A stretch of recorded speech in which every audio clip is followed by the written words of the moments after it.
చాలా మంది గతంలో చాలా మంది నాయకులు మాట్లాడారు, పార్టీ పెట్టుడంటే పాండబ్బనా, ఇటువంటి అన్ని డైలాగులు ఎందుకు చెప్పిర్రో మాకు తెలుసు.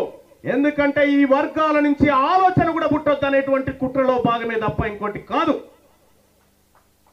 ఇవాళ నేను గర్వంగా చెప్తా ఉన్నా, ఈ తెలంగాణ సమాజంలో ఉన్నటువంటి మెజారిటీ ప్రజలారా, మనము గాంధీ భవన్ మెట్ల కాన్నో, బీజేపీ ఆఫీస్ మెట్ల కాన్నో, బీఆర్ఎస్ పార్టీ గేట్ కాన్నో నిలబడి బీ ఫామ్లు అడుక్కునేటువంటి రోజు ఈ రోజు నుంచి కథం కాబోతా ఉందని చెప్పి తెలియజేస్తా ఉన్నా.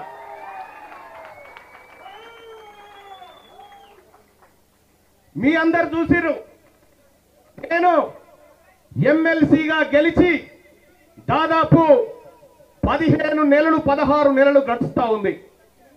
ఈ 16-17 నెలల్లో నేను ఈ మేధావి వర్గం ముందు చెప్తా ఉన్నా, ఇక్కడ ఉన్నటువంటి ప్రజల ముందు చెప్తా ఉన్నా, నా పరిపాలన పైన, నా పదవి పైన ప్రజా రెఫరెండాన్ని కోరుతా అని చెప్పి తెలియజేస్తూ, మేధావులారా, నేను చేసినటువంటి పని నిజంగా మిమ్మల్ని మించినటువంటి తెలంగాణ సమాజం లేదు.